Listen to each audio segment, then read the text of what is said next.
माधव जय कुंज विहारी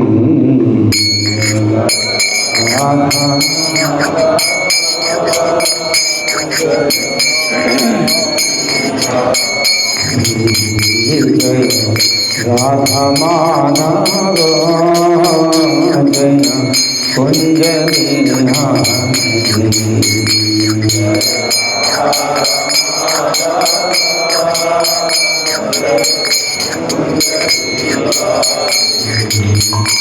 जय गोपी जन वल्लभ जय गिरिवर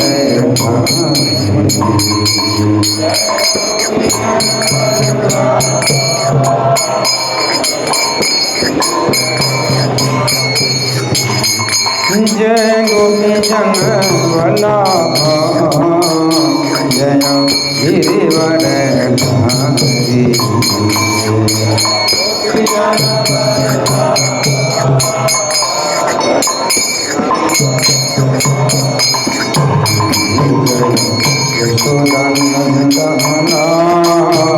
जय ब्रज जन रंजन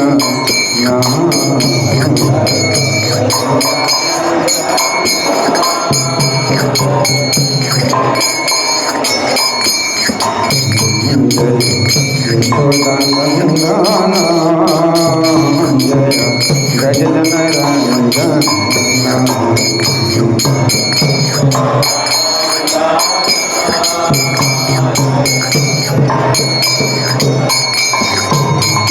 जय यमुना तीरावनचारी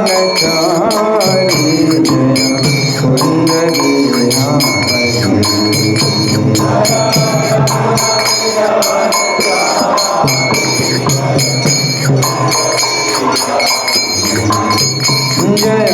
यमुना तीरावनचारी जय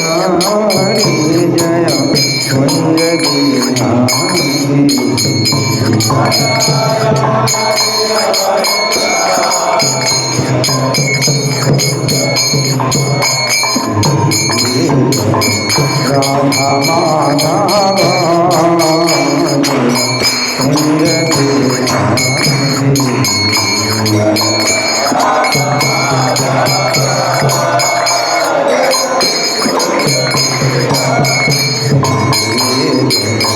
राधा माधव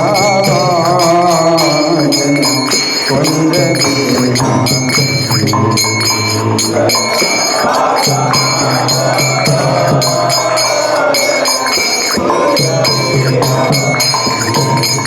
नित्य गौर हरि गौर हरि गौर हरि गौर हरि गौर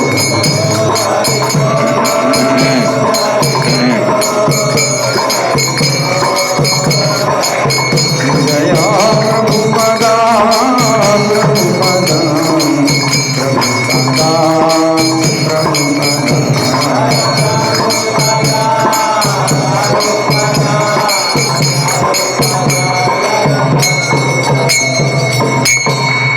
विष्णुपाद परमहंस परिव्राजकाचार्य अष्टोत्तर श्री श्रीमदि डिवाइन ग्रेस अभयचरणारविंद भक्ति वेदांत स्वामी श्रील प्रभुपाद की जय।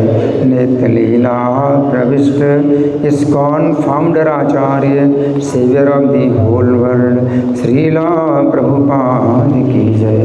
नामाचार्य हरिदास ठाकुर की जय। प्रेम से कहो श्री कृष्ण चैतन्य प्रभु नित्यानंद श्री अद्वैत गदाधर श्रीवासादि गौर भक्त वृंद की जय। श्री श्री राधा पार्थ सारथी ललिता विशाखा गोप गोपिका श्याम कुंड राधा कुंड गिरि गोवर्धन की जय। श्री श्री गौरताई की जय। श्री श्री सीताराम लक्ष्मण हनुमान की जय।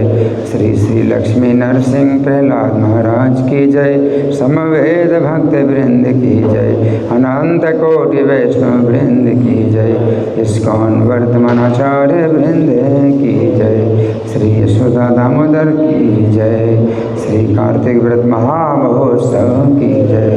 श्री दीपदान महामहोत्सव की जय। बहुलाष्टमी महामहोत्सव की जय। गौर प्रेमानंदे। All glories to single devotees, all glories to single devotees, all glories to single devotees, all glories to Shri guru and Gauranga. हरे कृष्णा। तो आज बहुत ही विशेष दिवस है। कार्तिक के महीने का तो पवित्र समय चल ही रहा है और आज विशेष रूप से बहुलाष्टमी। तो बहुलाष्टमी का जो अर्थ है अभी तक निश्चित रूप से मुझे पता नहीं चला, लेकिन कुछ मुझे ऐसा पता चला या सुना है कि बहुला नाम की एक गोपी थी, जो कि जिसके नाम से बहुला वन है। वृंदावन के जो ब्रजमंडल के 12 वन हैं उनमें से बहुला वन एक वन है, और वहाँ जो है एक मंदिर है जिसमें बहुला गाय की पूजा होती है। तो बहुला गाय, तो एक बहुला गाय थी उस वन में पहले, और उसको शेर ने पकड़ा था। तो गाय ने शेर को वचन दिया था कि मैं अपने बछड़े को दूध पिला करके वापस तुम्हारे पास आऊँगी। तो शेर ने कहा कि ऐसा तो होता नहीं कभी कि तुम जो है वापस आओगी। ठीक है, मैं छोड़ देता हूँ तुमको, लेकिन तुमसे आशा तो नहीं करता कि तुम वापस आओगी, क्योंकि अपनी जान देने के लिए कौन आएगा वापस। तो उस गाय ने कहा कि नहीं, मैं वापस आऊँगी, और बछड़े को उसने दूध पिलाया और बछड़े से जो है विदा मांगी और फिर वापस आई।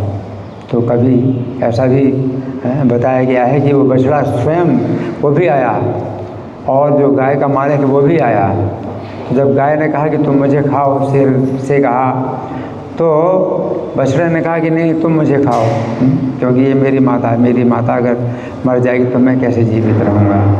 और जो गाय का मालिक था वो बोला कि तुम मुझे खाओ, क्योंकि गाय है जो मेरी है ना, तो वो जो है माता है, मेरी माता है, तो मैं जो है नहीं चाहता कि मेरी माता जो है मारी जाए, तुम मुझे खाओ। इस प्रकार से जो है तीनों विवाद कर रहे हैं शेर के साथ। तो शेर की भी जो है भावना फिर बदल गई और शेर ने फिर किसी को नहीं खाया।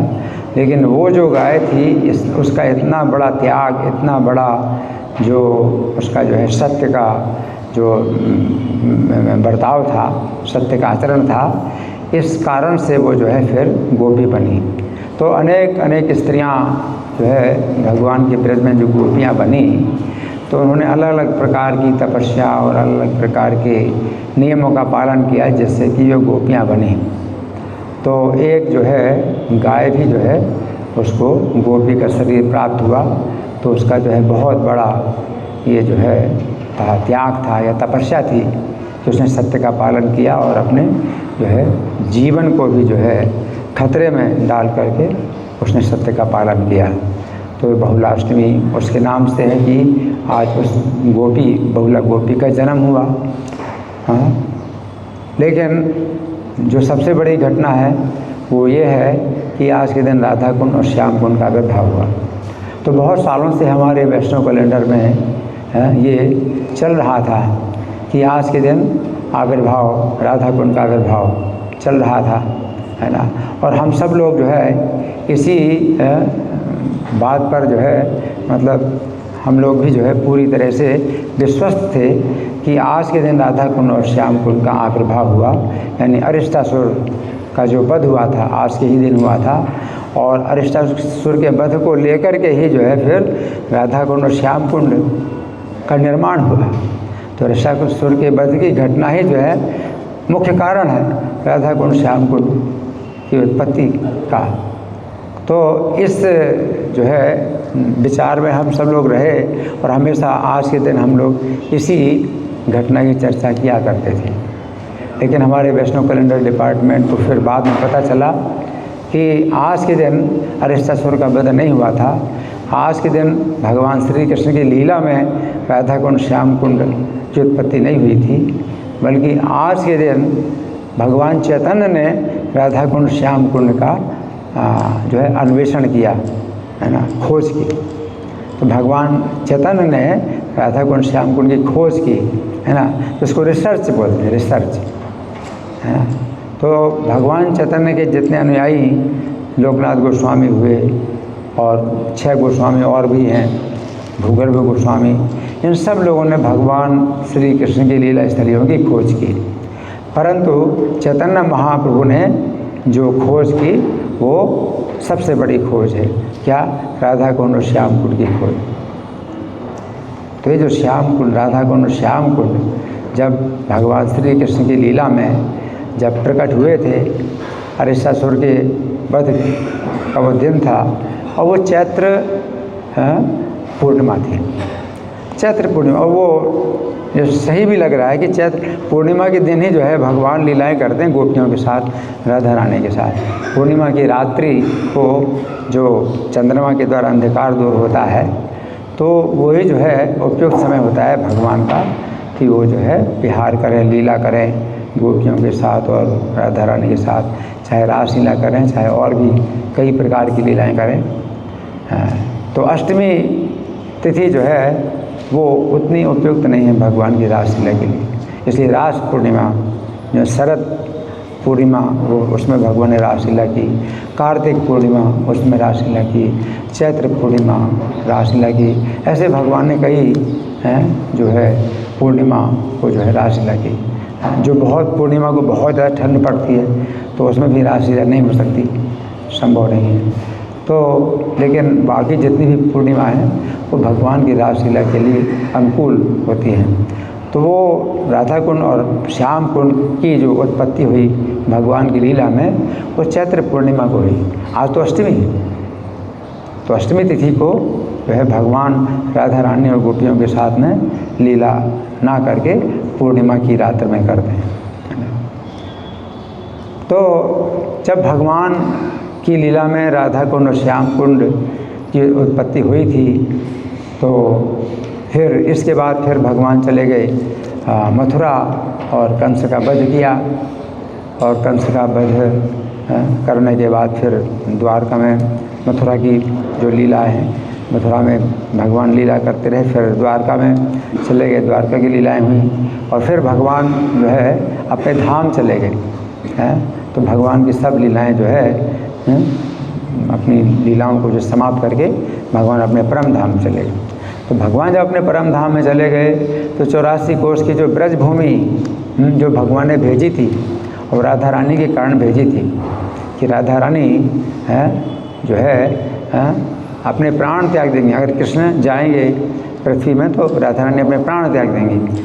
तो भगवान कहते हैं कि तुम भी चलो मेरे साथ। तो राधा रानी बोली कि मैं नहीं जा सकती जब तक कि ब्रज भूमि ना हो और यमुना ना हो, गोवर्धन ना हो, तब तक जो है मैं जा नहीं सकती। तो फिर भगवान ने राधा रानी के कारण 84 कोस की ब्रज भूमि जो गोलोक धाम की भूमि थी वो जो है भेजी और गोवर्धन को भेजा और यमुना जी को भेजा। तो फिर जब भगवान चले गए अपनी लीला समाप्त करके, तो गोवर्धन भी अब जाने की तैयारी में है और जा ही रहे हैं और रोज़ एक तिल वो घटते जा रहे हैं। तो गोवर्धन जी भी जो है अब चले जाएंगे और यमुना जी भी जो है चले जाएंगे। यमुना जी भी जो है अब कम होती जा रही हैं, तो वो भी जाने की तैयारी में हैं। और जो 84 कोस की ब्रजभूमि वो भी चली गई। जब ब्रजभूमि चली गई तो राधा कुंड, श्याम कुंड वो भी जो है 84 कोस के अंदर ही थे, तो वो भी चले गए। तो उस समय श्री कृष्ण के पुत्र थे प्रद्युम्न और प्रद्युम्न के पुत्र थे अनिरुद्ध। तो सब जो है भगवान के धाम में चले गए। उस एक निमित्त बनाया कि यादवों का आपस में संहार हुआ। तो कृष्ण भी अपने परम धाम चले गए और प्रद्युम्न जी, अनिरुद्ध जी सब परम धाम में चले गए। तो अनिरुद्ध के जो पुत्र थे वज्रनाभ, उनको ब्रजमंडल का राजा बनाया गया। अब ब्रजमंडल का राजा बन गए अनिरुद्ध जी, लेकिन नहीं, क्षमा करें, अनिरुद्ध जी नहीं, कौन? वज्रनाभ। वज्रनाभ जो है ब्रजमंडल के राजा बन गए। मथुरा मंडल का है, ब्रजमंडल का है 84 कोस का। तो उसमें क्या है कि प्रजा ही नहीं दिखाई दे रही। अब राजा बन गए, कोई राजा बन जाए और प्रजा ना हो तो क्या मतलब हुआ राजा बनने का? पूरी प्रजा कहाँ गई? प्रजा नहीं दिखाई दे रही है ना। तो बैजनाथ बड़े परेशान। तो परीक्षित महाराज भी आए। परीक्षित महाराज को हस्तिनापुर का राजा बनाया गया था और बैजनाथ को मथुरा मंडल का राजा बनाया गया था। तो परीक्षित एक बार आए बैजनाथ से मिलने के लिए। तो बैजनाथ ने मतलब सब कुशल मंगल बताया अपना, सब कुशल मंगल है, लेकिन एक चिंता ऐसी बात की है कि प्रजा नहीं दिखाई दे रही। यहाँ पर जितनी प्रजा थी वो सब कहाँ चली, दिखाई नहीं पड़ रही प्रजा। तो परीक्षित महाराज जो है बैजनाथ के प्रश्न का उत्तर देने के लिए शांडिल्य मुनि को बुलाते हैं। शांडिल्य मुनि जो है नंद महाराज के कुल पुरोहित हैं। जैसे यदुवंशियों के कुल पुरोहित गर्गाचार्य हैं, उसी प्रकार से जो गोप वंश के पुरोहित तो शांडिल्य मुनि हैं।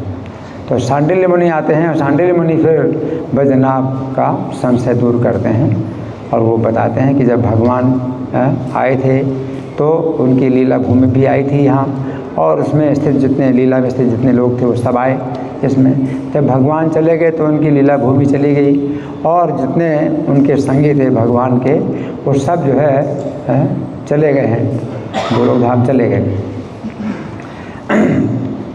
लेकिन अब ऐसा करो कि यहाँ पर तुम प्रजा को बसाओ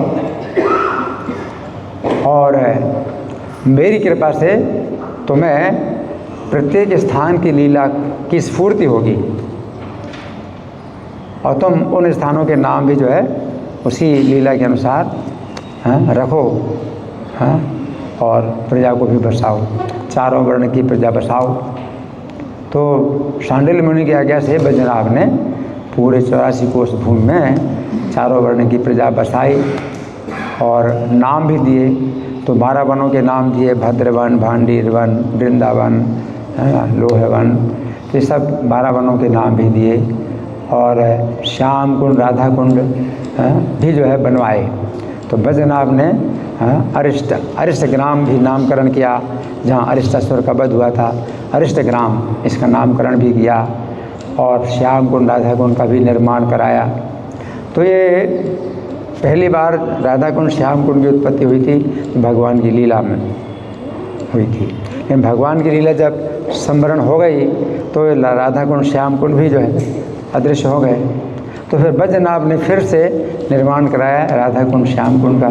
तो श्याम कुंड के अंदर एक और दूसरा कुंड है, वो बैजनाथ कुंड है। जब श्याम कुंड को खाली किया जाता है तो बैजनाथ कुंड का दर्शन होता है, जो उसके भी अंदर है। किसी पिता के गोद में बच्चा बैठा हो, उसी प्रकार से श्याम कुंड जो भगवान का कुंड है, तो उसमें जो है बैजनाथ कुंड, एक छोटा कुंड अपने नाम से बनवाया बैजनाथ ने। तो बैजनाथ ने जो है सब निर्माण कराया, और सब लीला स्थलियों की जो है स्थापना की, निर्माण कराया लीला स्थलियों का। लेकिन फिर समय के अनुसार क्या हुआ कि जो मुसलमानों का शासन आया और मुसलमानों ने आक्रमण किए, बहुत से आक्रमण किए, और उसमें फिर से जो ब्रज के लीला स्थलियाँ हैं वो लुप्त हो गई, है ना। उन्होंने जो सब किया, जो तोड़ फोड़ किया, है ना। और फिर जो ब्रज है वो पूरा का पूरा जो है जंगल जैसा बन गया। अब जो है ब्रज में कोई नहीं जानता कि कौन सी लीला कहाँ पर हुई, और वहाँ पर कुछ लोग जो निवास करते थे वो एक तरह से वनवासी जैसे निवास करते थे, जो कि बिल्कुल अशिक्षित थे, कुछ भी नहीं जानते थे। तो फिर भगवान चैतन्य ने 84 कोस के ब्रजमंडल का फिर से क्या कि अपने शिष्यों को, 6 गोस्वामियों को, उनके पहले लोकनाथ गोस्वामी, भूगर्भ गोस्वामी, तो 8 गोस्वामियों को आदेश दिया कि फिर से दोबारा लीला स्थलियों की खोज करें। तो इन 8 गोस्वामियों ने लीला स्थलियों की खोज की, परंतु चैतन्य महाप्रभु स्वयं जब वृंदावन में आए तो उन्होंने राधा कुंड, श्याम कुंड की खोज की। तो ये जो वर्णन है कि कैसे खोजा, तो चैतन्य चरितामृत का जो मध्य लीला है अध्याय 18 है, तो इसमें 14 श्लोकों तक जो है इसमें वर्णन है कि भगवान ने कैसे इसको खोजा, है ना। तो इसको मैं जो है पढ़ के सुनाऊंगा। तो श्लोक संख्या 1 है, वृंदावन स्थिर चरण नंदयन स्वावलोकन आत्मानं च तथा लोकान् गौरांग परितो भ्रम। तो भगवान चैतन्य जब वृंदावन में आए तो उनके साथ में एक ब्राह्मण भी साथ में थे और वो एक प्रकार से गाइड का काम कर रहे थे।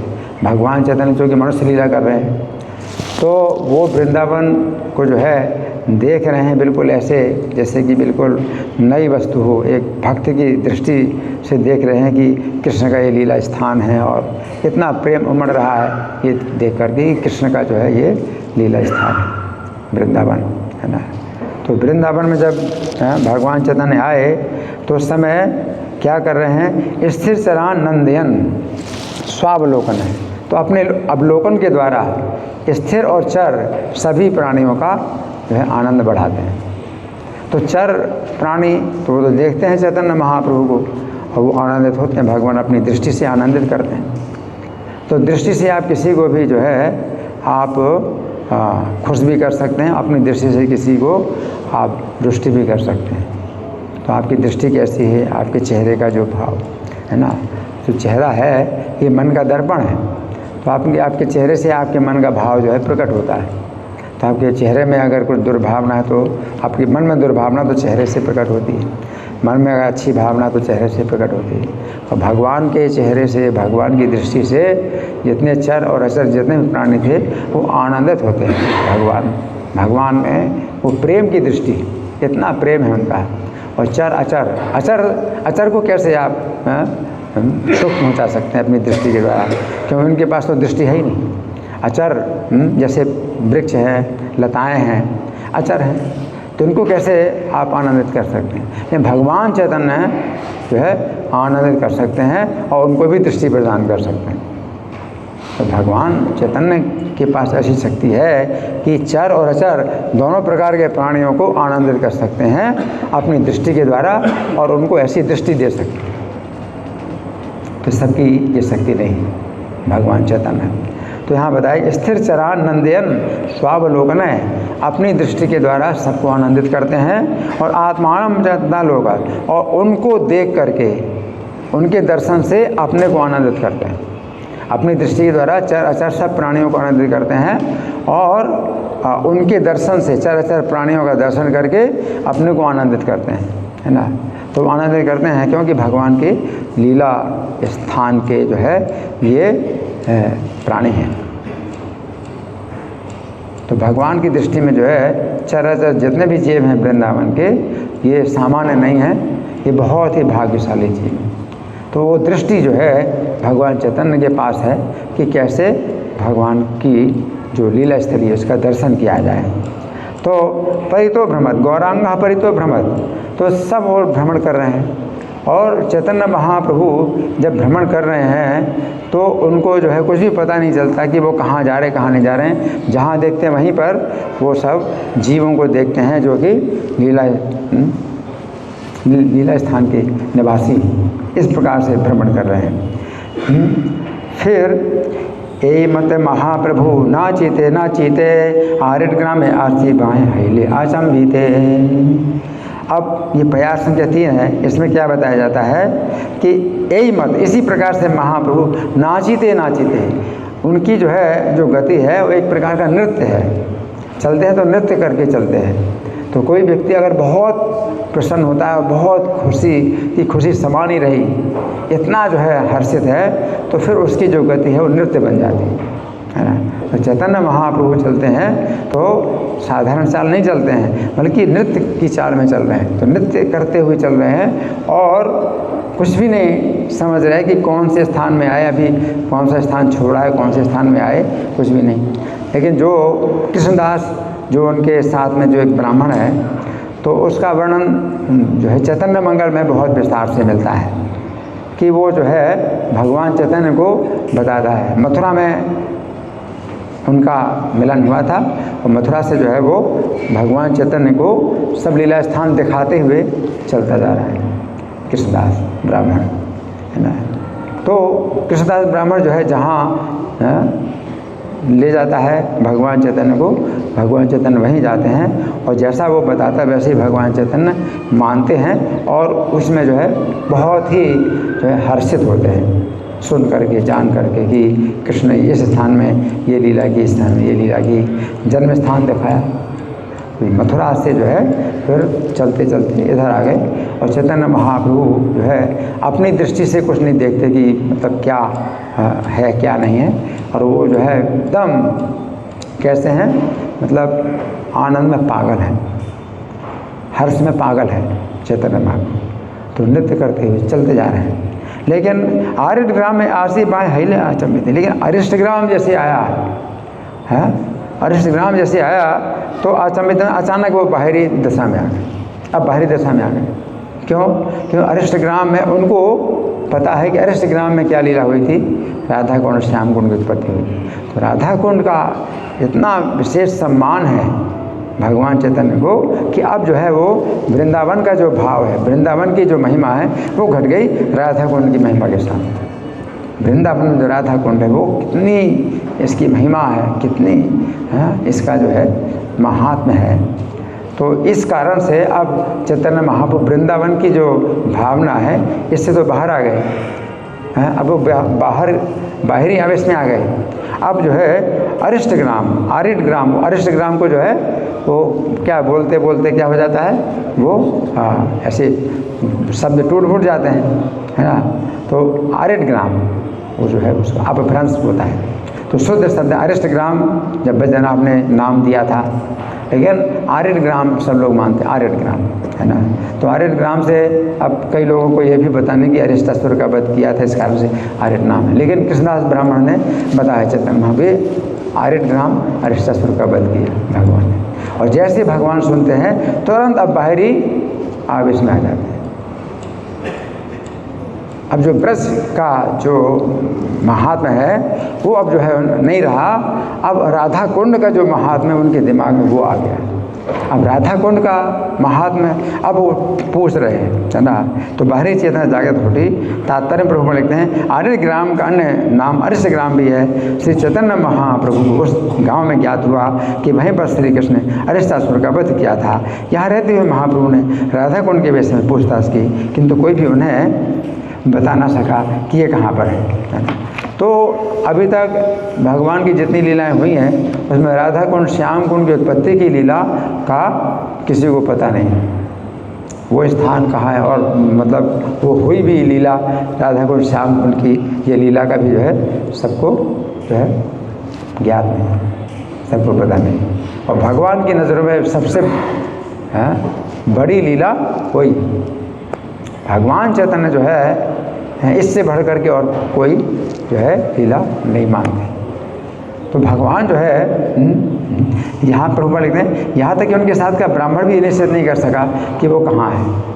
तो भगवान चैतन्य ने कृष्णदास से भी पूछा तो कृष्णदास को भी कुछ पता नहीं। राधा कुंड श्याम अरिष्टासुर का वध किया था इतना पता है, अरिष्टासुर का वध किया था, है ना। राधा कुंड श्याम कुंड कहाँ है? तो भगवान जो है पूछते हैं और कोई नहीं बता पाता। तब श्री चैतन्य महाप्रभु समझ गए कि राधा कुंड और श्याम कुंड नामक पवित्र स्थल लोगों की दृष्टि से ओझल हो चुके हैं, है ना। तो लोगों की दृष्टि से ओझल हो चुके हैं, है ना। तो अब होता क्या है कि वैद्यनाथ ने जब राधा कुंड श्याम कुंड बनाए थे, है ना, तो उसके बाद बहुत अधिक समय बीत गया, समझ लो 5000 साल का समय बीत गया। तो होता क्या है, इतने साल में क्या होता है, पृथ्वी देवी को एक वर मिला है, पृथ्वी देवी को एक वर मिला है, इंद्र ने वर दिया क्या कि पृथ्वी में जितने भी गड्ढे होंगे अपने आप भर जाएंगे। तो राधा कुंड श्याम कुंड जितने भी तालाब कुंड होते हैं, तो अगर कोई देखभाल नहीं करता है तो वो अपने आप क्या हो जाते हैं, समतल हो जाते हैं। तो राधा कुंड श्याम कुंड भी जो है क्या हो गए, समतल हो गए, है ना। तो जितनी मिट्टी है उसमें आती गई और वो जो है पानी का जो है गहराई कम होती गई, पानी गहराई कम होती गई। अब इतनी कम गहराई है कि अब कोई जानता भी नहीं, और बहुत छोटे कुंड जैसे दिखाई पड़ते हैं, और कोई नहीं जानता कि राधा कुंड श्याम कुंड। वो खेत हैं बने हुए हैं, एक गोरी खेत बोलते हैं, एक काली खेत बोलते हैं, हैं, और उसमें जो है छोटा सा गड्ढा जो है वो श्याम कुंड, कोई नहीं जानता ये श्याम कुंड है ये। और जो ये गड्ढा है गोरी खेत में, कोई नहीं जानता ये राधा कुंड है, कोई नहीं जानता। लेकिन भगवान चैतन्य को जो है इसकी जो है सबसे ज़्यादा चिंता है कि कैसे पता लगाए, कैसे पता लगाएं, है ना। अतः उन्होंने राधा कुंड तथा श्याम कुंड, इन दोनों कुंडों की खोज 2 धान के खेतों में जल समूह के रूप में की। तो 2 धान के खेत थे, तो धान के खेत में जो है चावल जो उगाया जाता है तो उसमें पानी की बहुत ज़्यादा आवश्यकता होती है। तो जहाँ पर पानी भरा हो कहीं है उसके किनारे चावल लगाएं तो उससे ज़्यादा अच्छी फसल होगी, ज़्यादा पैदावार होगी। तो चावल के जो है खेत थे, धान के खेत थे, है ना। तो उनमें जो है तो प्रभुपाद लिखते हैं, यद्यपि इनमें बहुत कम जल था किंतु श्री चैतन्य महाप्रभु सर्वज्ञ थे और समझ सकते थे कि पूर्व काल में ये दोनों कुंड श्री राधा कुंड और श्याम कुंड कहलाते थे। इस तरह राधा कुंड और श्याम कुंड की खोज हुई। तो आज के दिन जो है राधा कुंड श्याम कुंड की खोज हुई चैतन्य महाप्रभु के द्वारा। हरि बोल। चैतन्य महाप्रभु के खोजने के बहुत तरीके हैं। एक तरीके तो है कि वो अंतर्यामी हैं, सर्वज्ञ हैं। अगर वो सर्वज्ञ हैं तो वो जानते हैं भगवान की ये है। लेकिन अगर वो अपनी उस शक्ति का प्रयोग ना करें, अपनी उस ज्ञान शक्ति का प्रयोग ना करें तो पता लगाएं तो किस तरह से पता लगाएं, क्योंकि उनके शरीर में कृष्ण प्रेम जो है पूरा कृष्ण प्रेम ही भरा है चैतन्य महाप्रभु शरीर में।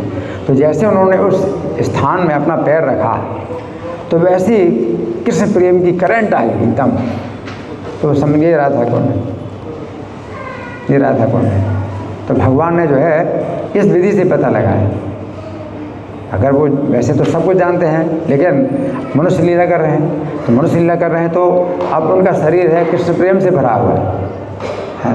और जहाँ राधा कुंड का जो स्थान है कि राधा कुंड में वही प्रेम और वही शक्ति, वही गुण है जो राधा रानी में। तो राधा रानी एकदम कृष्ण प्रेम से भरी। राधा कुंड में भी वही चीज़ है, कृष्ण प्रेम भरा है। और वो कृष्ण प्रेम का जो है करंट उनको लगा। भगवान चैतन्य बोले कि यही राधा कुंड है। जैसे जगन्नाथ दास बाबा जी, तो भगवान चैतन्य का आविर्भाव जो बिंदु था उनके आविर्भाव का, है ना। तो भक्तों ठाकुर ने पता लगाया और बाकी कई लोगों ने अपने अपने जो है स्थानों में चैतन्य महाप्रभु जन्म स्थान घोषित कर दिया था। तो उनका अपना व्यापार चलता था कि लोग पैसा चढ़ाएं। लेकिन असली जो है जन्म स्थान तो भक्तों ठाकुर ने खोजा। तो उसकी पुष्टि के लिए जगन्नाथ दास बाबा जी को ले गए। जगन्नाथ दास बाबा जी भी, उनकी तो आँखें ऐसी बंद रह रही थी, 120 साल की अवस्था थी। तो पूरा जो है उनका जो पलकें हैं वो इतनी झुक गई, मतलब वो हुई लटकने लगी कि आँखें जो है मतलब दृष्टि बंद हो जाती। तो उनको तो दिखाई नहीं पड़ रहा है। और भक्तों ठाकुर उनको जो है एक टोकरी में रख करके ले गए। लेकिन जैसे उस बिंदु पर आए जहाँ चैतन्य का जन्म हुआ था तो वो जो है कूद पड़े 120 साल की उम्र में वो तो जो है चल नहीं पाते, खड़े नहीं हो पाते, कूद पड़े और नृत्य करने लगे और पुष्ट किया कि यही चैतन्य महाप्रभु जन्म स्थान है। तो क्योंकि वहाँ पर प्रेम की करंट और जगन्नाथ दास बाबा जी के शरीर में भी प्रेम भरा हुआ है। तो वो पुष्टिकरण हुआ। और चैतन्य महाप्रभु को पुष्टिकरण राधा कुंड का पुष्टिकरण उसी विधि से हुआ। तो उनके अंदर कृष्ण प्रेम भरा हुआ है, वो राधा कुंड में प्रेम कृष्ण प्रेम भरा हुआ है। तो करंट एकदम लगी, है ना। तो इस तरह से राधा कुंड श्याम कुंड को जो है खोजा। तो प्रभुपाद लिखते हैं इस तरह राधा कुंड और श्याम कुंड की खोज हुई। आज के दिन खोज हुई। आरिटे राधा कुंड वार्ता पूछे लोक स्थाने, कहे नाही कहे संगे ब्राह्मण ना जाने। तो भगवान चैतन्य जो है अभी जब नहीं खोजा था तो पूछ रहे हैं सबसे। तो भगवान चाहते हैं कोई उनको बताए, है ना, कोई उनको बताए। तो इसका भी जो है एक आनंद है कि कोई दूसरा व्यक्ति बताए और भगवान कहें, भगवान उससे सुन करके समझें कि ये राधा कुंड है। तो कोई नहीं बता रहा, तो पूछते हैं भगवान, है ना। आरिटे राधा कुंड वार्ता पूछे लोक स्थाने, लोग जो भी लोग मिलते हैं उनसे पूछते हैं, या जहाँ कोई रहता है उससे पूछते हैं अरिष्ट ग्राम यही है? वो कहते हैं हाँ अरिष्ट ग्राम यही है। तो राधा कुंड कहाँ है? तो राधा कुंड पता नहीं, तो सबसे पूछते हैं, है ना, कहे नहीं कहे, कोई भी नहीं बता रहा है राधा कुंड की बात। राधा कुंड क्या होता है? राधा कुंड तो हम जानते नहीं राधा कुंड की क्या चीज़ है ना। तो कहे नहीं कहे, संगी ब्राह्मण न जाने, और संगी जो ब्राह्मण है, जो कि गाइड है, भगवान चैतन्य का गाइड है वो, है ना, तो वो भी नहीं जानता, है ना। तो फिर तीर्थ लुप्त जानी प्रभु सर्वज्ञ भगवान, द्वै धान्य क्षेत्र अल्प जले कैला स्नान। तो जब भगवान चैतन्य समझ गए कि लोगों की दृष्टि में राधा कुंड लुप्त हो गया है, राधा कुंड की घटना भी किसी को पता नहीं कि राधा कुंड की घटना है, श्रीमद् भागवत में भी नहीं, अरिष्टासुर का वर्णन है कि राधा कुंड श्याम कुंड की घटना का वर्णन श्रीमद् भागवत में भी नहीं। लोग जो है अब नहीं जानते, है ना, इसको। तो जब भगवान ने ये जान लिया तो प्रभु सर्वज्ञ भगवान, तो भगवान सर्वज्ञ हैं। दुई धान क्षेत्र अल्प जले कैला स्नान, तो दोनों जो धान के खेत थे उनमें जो जल थे, जो उनमें भगवान ने स्नान किया, भगवान ने स्नान किया। तो राधा कुंड श्याम कुंड का जो है जल इतना थोड़ा था, है कि अभी तो कितना गहरा है, अभी तो बहुत गहरा है ना। तो आप जो है स्नान कर सकते हो, काफ़ी मतलब गहराई है, तो गहराई में मतलब सामान्य लोग, सब लोग जाना भी नहीं चाहते जो तैरना नहीं जानते, लेकिन उस समय गहराई कम थी। अब इसको हम कैसे समझें? भगवान ने जब राधा कुंड श्याम कुंड बनाए थे, तो श्याम कुंड बनाया था तो 68 करोड़ तीर्थों को बुलाया था, तीनों लोकों में, पृथ्वी के भी जितने तीर्थ हैं और पाताल के जितने तीर्थ हैं और स्वर्ग के जितने तीर्थ हैं, तीनों लोगों के तीर्थों को बुलाया था, 68 करोड़ तीर्थों को बुलाया था और आदेश दिया था कि इस कुंड को भरो।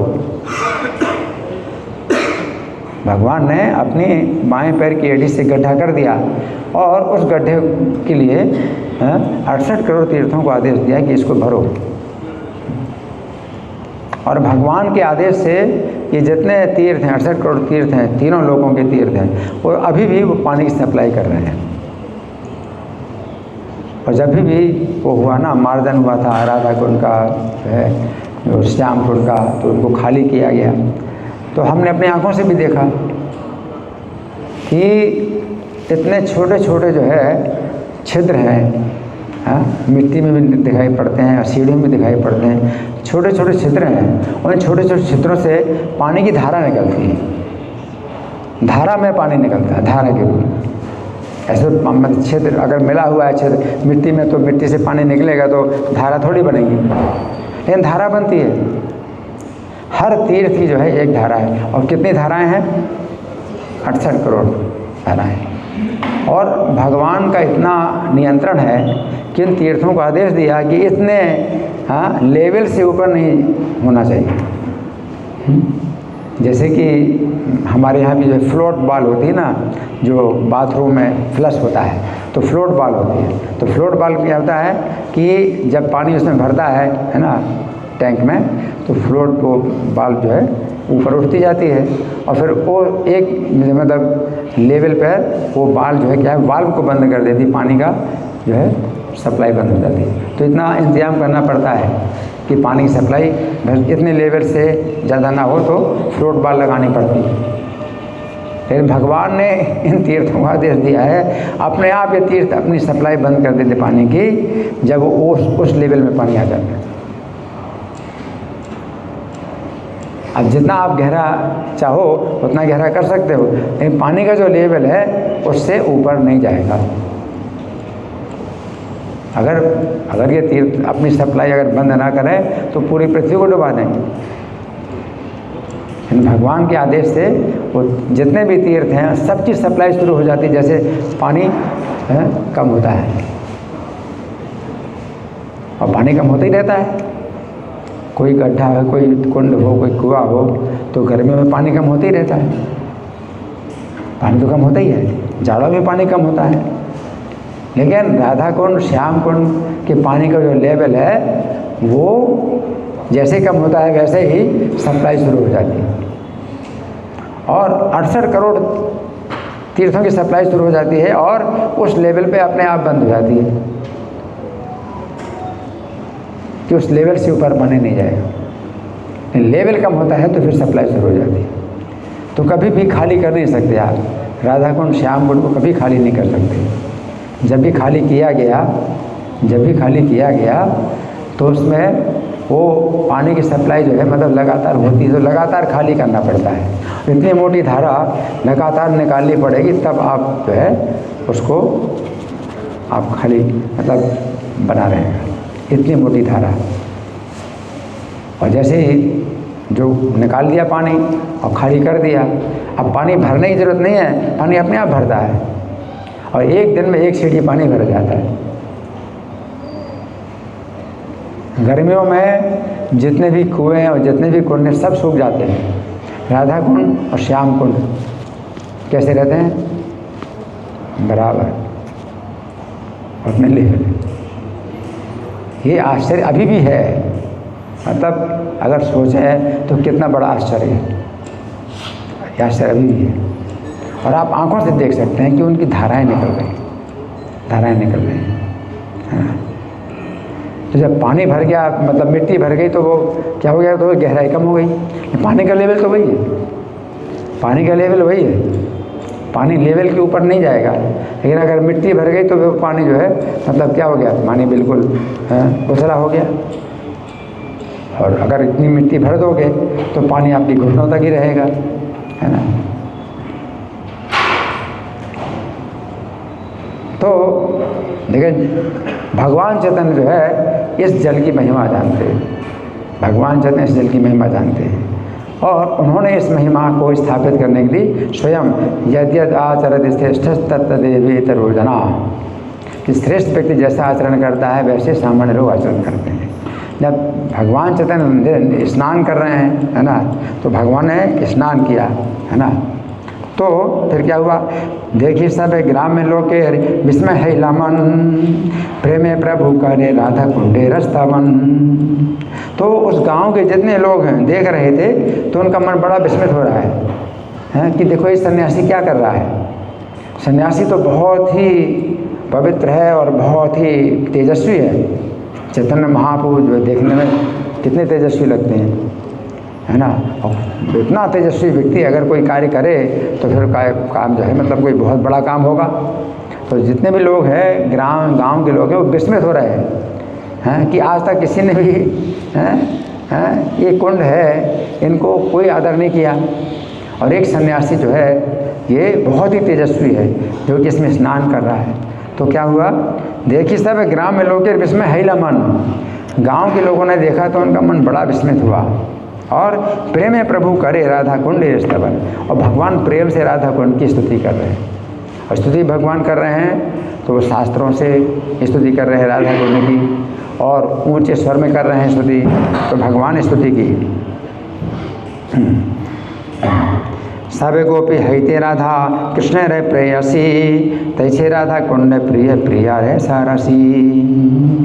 हैं तो भगवान चैतन्य क्या कहते हैं? सब गोपी हैते राधा कृष्ण प्रेयसी, सभी गोपी में राधा रानी कृष्ण की प्रेयसी है, सबसे बड़ी, सबसे ज़्यादा प्रेयसी हैं राधा रानी। तो तैसे राधा कुंड, उसी प्रकार से राधा कुंड भी उसी प्रकार से राधा कुंड भी भगवान को प्रिय है। राधा रानी जितनी प्रिय हैं सब गोपियों में भगवान कृष्ण को, तो क्योंकि तैसे राधा कुंड प्रिय, उसी प्रकार से राधा कुंड भी भगवान को प्रिय है। प्रिया रे सरसी, क्योंकि प्रिया का सरसी है। तो सरोवर ये पुरुषवाचक होता है और सरसी बना देते हैं स्त्रीवाचक। तो राधा कुंड जो है, जो राधा रानी का कुंड है, तो स्त्रीवाचक बनाने के लिए उसको सरोवर ना करके क्या बना दिया? सरसी। सर माने सरोवर, तालाब, है ना, और सरसी हो गई तलैया, स्त्रीवाचक, है ना। तो सरसी यह है। तैसे राधा कुंड प्रिय प्रिया रे सरसी। तो राधा कुंड को भगवान जो है, राधा कुंड भगवान को उतना ही प्रिय है क्योंकि उनकी प्रिया की सरसी है, उनकी प्रिया की तलैया है। अगर कुंड कहे तो कुंड पुरुषवाचक होता है, तो फिर अगर स्त्रीवाचक बनाना है तो कुंडिका आपको बोलना पड़ेगा, है ना। तालाब स्त्री पुरुषवाचक है, और अगर स्त्रीवाचक बनाना है तो तलैया बोलना पड़ेगा। और सर या सरोवर पुरुषवाचक है, स्त्रीवाचक बनाने के लिए क्या बोलना पड़ेगा? सरसी। तो प्रिया रे सरसी, उनकी प्रिया की जो है सरसी है ये है भगवान को जो है ये राधा कुंड उतना ही प्रिय है जितना राधा रानी प्रिय है ना। अब ये जो है श्लोक भगवान चैतन्य बोल रहे हैं, यथा राधा प्रिया विष्णु तस्या कुंडम प्रियम तथा सर्वगोपीषु सैवैका विष्णुरत्यंत वल्लभा। ये पद्म पुराण का श्लोक है। चैतन्य महाप्रभु ने ये मतलब उस समय सबके सामने बोला क्या? यथा राधा प्रिया विष्णु, विष्णु को जितनी राधा रानी प्रिया हैं, तस्या कुंडम प्रियम तथा, तो उनका कुंड भी जो है उतना ही प्रिय है। सर्व गोपीषु सैवैका, तो समस्त गोपियों में सा एव एका, वो एकमात्र है राधा रानी। क्या? विष्णु अत्यंत वल्लभा, कृष्ण की अत्यंत वल्लभा है, प्रिया है राधा रानी। तो राधा कुंड का जो है जो प्रेम है, राधा कुंड का जो प्रेम है वो राधा रानी के समान है ना। तो ये जो है शास्त्र का श्लोक भगवान चैतन्य ने उद्धृत किया। हाँ, फिर नवा प्यार, जय कुंडे नित्य कृष्ण राधिकार संगे, जले जल केली करे तीरे रास रंगे। तो यही कुंडे का मतलब यही ऐसा कुंड है, नित्य कृष्ण राधिकार संगे, नित्य माने रोज प्रतिदिन कृष्ण राधिकार संगे, राधिका के संग में जले जल केली करे, जल में तो जल केली करते हैं, जल में तो जल केली करते हैं भगवान राधा के संग में, और तीरे रास रंग, और तट में रास रंग करते हैं, रास का आनंद लेते हैं। तो जल में भी भगवान रास वो जल केली करते हैं राधा रानी के साथ में, और जल के बाहर जो तट है उसमें भी जो है भगवान राधा रानी के साथ रास लीला करते हैं, है ना। तो इसमें जो है दोनों का जो है तट का भी उतना महत्व है, इतना पवित्र है कि भगवान उसमें भी रास करते हैं और जल के लिए जल में करते हैं। श्लोक प्यार संख्या 10 है, सही कुंडे जय एक बार करे स्नान, तारे राधा सम में प्रेम कृष्ण करे दान। सही कुंडे, तो इसी कुंड में जय जो भी एक बार करे स्नान, एक बार स्नान करेगा, तारे राधा सम प्रेम कृष्ण करे दान, तो उसको जो है कृष्ण राधा के समान प्रेम दान कर देते हैं, एक बार स्नान करने से। अब इसमें एक संदेह आता है कि राधा रानी के समान अगर भगवान प्रेम दे दें किसी को, तो फिर राधा रानी की विशेषता क्या रहेगी? अगर राधा रानी के समान प्रेम दे दें किसी को, तो राधा रानी की विशेषता क्या रहेगी? जितनी गोपियाँ हैं वो फिर राधा रानी के समान नहीं है, तो राधा के समान प्रेम कैसे? लेकिन यहाँ जब राधा के समान प्रेम जब कहा जाता है तो वो इस तरह से कहा जाता है कि वो जो है थोड़ा दूरी से जो है जैसे मतलब वो होता है, अंतर पड़ जाता है दूरी से, है? जैसे कि कहा जाता है कि चंद्रमा के समान मुख है, किसी का मुख चंद्रमा के समान है, आप बोलते हैं चंद्रमा, तो चंद्रमा के समान तो मुख नहीं है, लेकिन चंद्रमा की जो है तुलना में कुछ जो है मिलता है। तो राधा के समान भगवान हर किसी को प्रेम देते हैं, तो इसका मतलब यही है कि उतनी क्वालिटी का प्रेम मिल जाता है, क्वांटिटी में फिर भी कम है ना। जैसे सोने की क्वांटिटी, तो सोने का कण भी जो है सोना है, और खान में सोना मात्रा में कितना ज़्यादा है, लेकिन गुणवत्ता में क्या है वही है ना। तो राधा रानी का प्रेम दे देते हैं भगवान, तो भी मात्रा में अंतर रहेगा, है ना। तो इस तरह से हमें समझना पड़ेगा। फिर प्यार संख्या 11 है, कुंडे रे माधुरी जेन राधा रे माधुरी माँ, कुंडे रे महिमा जेन राधा रे महिमा। तो दो चीज़ें हैं, एक तो राधा रानी में माधुर्य है, माधुरी स्त्रीवाचक होता है, माधुर्य पुरुषवाचक है। तो राधा रानी की माधुरी, राधा रानी में जो है जो माधुरी है, मधुरता है, राधा रानी में जो मधुरता है तो वो कुंड में भी वही मधुरता है, और राधा रानी की जो महिमा है वो कुंड की भी महिमा है। तो दो चीज़ें अलग अलग हैं, एक तो माधुरी है राधा रानी में, है ना, उससे कहेंगे मीठापन है, मधुरिमा, माधुरी, तो वो कुंड में भी वही माधुरी है। और राधा रानी की महिमा महिमा का मतलब वो शक्ति उनकी और जो प्रभाव राधा रानी का है ना। तो वो जो है वो राधा कुंड में भी जो है वही महिमा है। तो मधुरिमा भी राधा रानी की पूरी कुंड में है, राधा रानी की जो महिमा है वो भी राधा कुंड में है।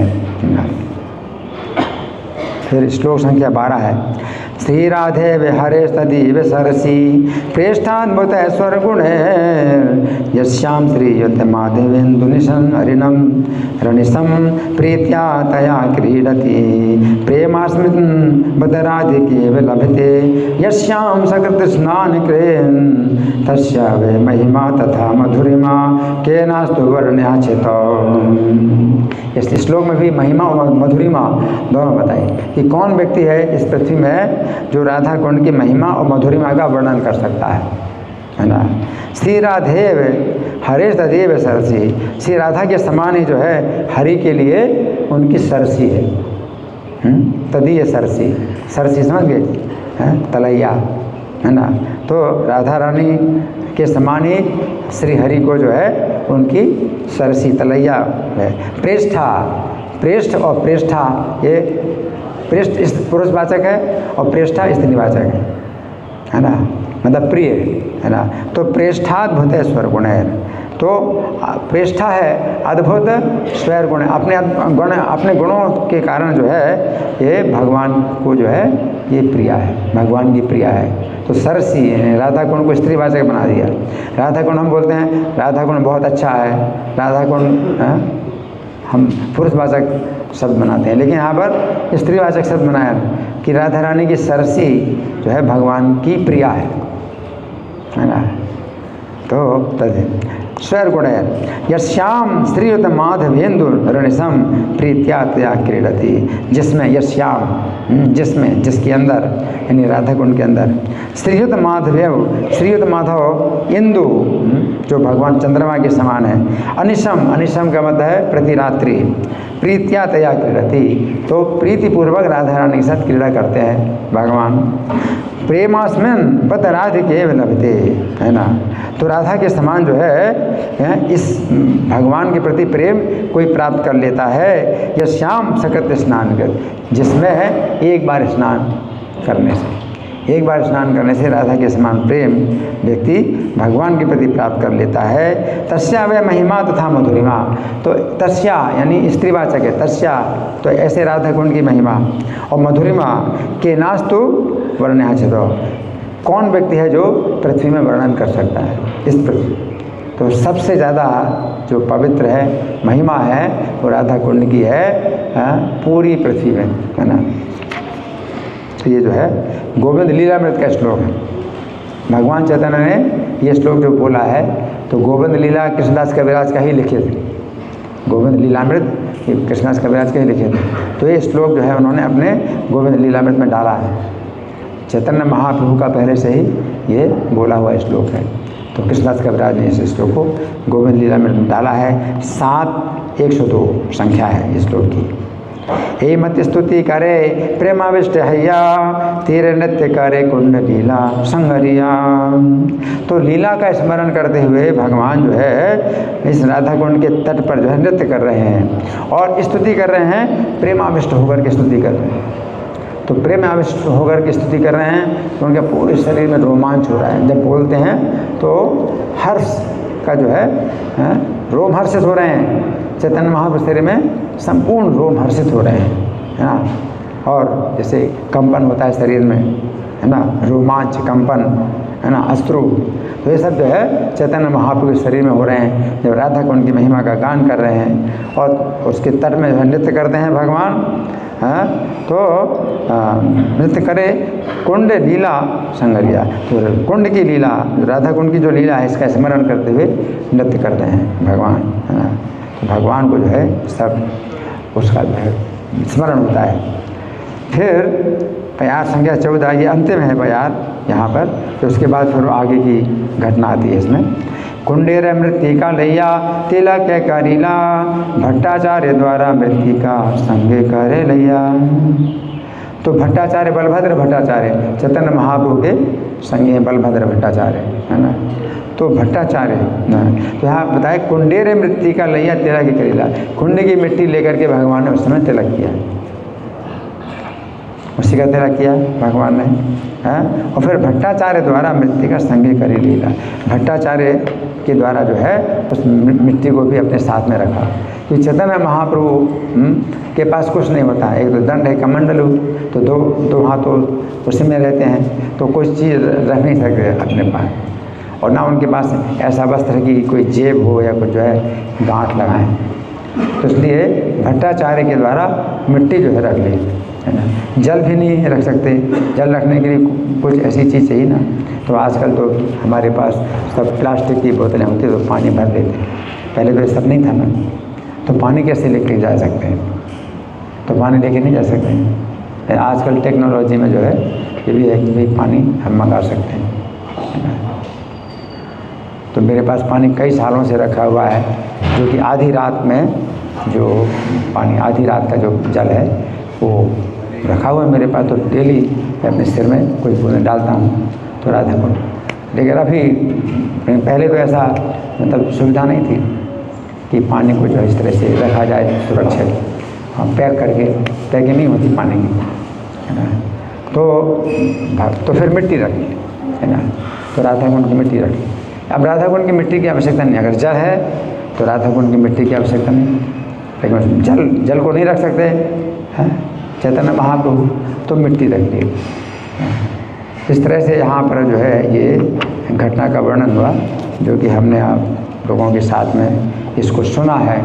तो हमारे पास अभी कुछ समय है, तो आप लोगों की ओर से कोई प्रश्न है, कोई चर्चा है, या मैं प्रश्न करूँ?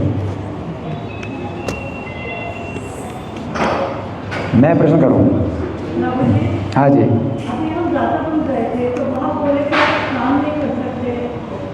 इनका प्रश्न है, अच्छा प्रश्न है कि राधा कुंड गए थे, स्नान नहीं कर सकते। देखिए दोनों पक्ष हैं इसके, स्नान करना चाहिए, हैं, ये भी एक पक्ष है, स्नान नहीं करना चाहिए एक दूसरा पक्ष है। तो भगवान जब प्रभुपाद गए थे राधा कुंड पहली बार अपने शिष्यों के साथ में, तो प्रभुपाद ने स्नान किया था और उनके शिष्यों ने जो है स्नान किया। तो फिर हुआ क्या कि समय के अनुसार फिर जो शिष्य लोग थे वो राधा कुंड में फिर जो है वो तैरने लगे, डुबकी लगाते हैं और गोता लगाते हैं और फिर उछलते कूदते हैं। तो वो स्नान करने की विधि नहीं है। स्नान करने की विधि है कि बहुत ज़्यादा महिमा समझ करके कुंड में डुबकी लगाना और राधा कुंड की उस भावना में कि ये महिमा और मधुरिमा कितनी जो है अधिक है, तो इस भावना में स्नान करें। लेकिन फिर जब उसको जो है स्विमिंग पूल जैसा बना लिया कि भाई तैर रहे हैं और जो है पानी उछाल रहे हैं, तो वो जो है राधा कुंड की महिमा घट रही है, इससे सम्मान घट रहा है। तो अभी तो जो अधिकारी हैं इस्कॉन के अधिकारियों की ओर से ये निर्णय हुआ कि राधा कुंड में स्नान ना किया जाए, थोड़ा सा जल की बूंदें अपने सिर में डाल लो, तो उससे क्या है आपकी महिमा, आपके दिमाग में महिमा रहेगी कि ये महिमा है ना। हम जो है इसमें स्नान करने योग्य नहीं है, हमारा अधिकार नहीं है स्नान करने का, हम इसकी जो है महिमा समझ रहे हैं, तो कुछ बूंदें सिर में डाल दो। तो वो जो है एक विधि है। लेकिन स्नान का बताया गया है शास्त्र में कि स्नान किया जाना चाहिए। तो यही चीज़ है कि समय, स्थान, परिस्थिति के अनुसार जो नियम हैं वो बदले जाते हैं। जो आचार्य लोग होते हैं वो लोगों की जो है मनोवृत्ति को देख करके फिर नियम को बदल भी देते हैं। लेकिन मुख्य नियम यही है कि महिमा और मधुरिमा आप समझें, आपके दिमाग में उस तीर्थ की महिमा और मधुरिमा का चिंतन हो। फिर आप ये मत सोचो कि भाई ये सामान्य जो है आपको मिल गया, चाहे पॉन्ड है, स्विमिंग पूल है और आप जो है मज़ा लोगे इसमें। तो भावना, विशेष रूप से हमारी भावना जो है मतलब इसके प्रति मतलब होनी चाहिए। ठीक है, हाँ जी। तो माइक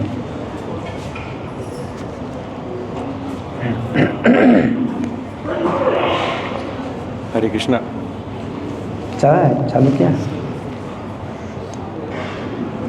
हरे कृष्णा प्रभु जी, बहुत बहुत धन्यवाद, प्रणाम प्रभु जी।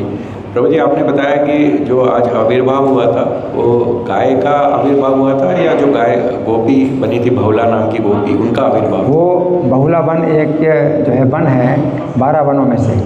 तो जब ब्रजमंडल परिक्रमा जो है 84 कोर्स की जब कार्तिक के महीने में जाती तो मैं भी जा चुका हूँ, तो कई बार मैं बहुला वन जा चुका हूँ।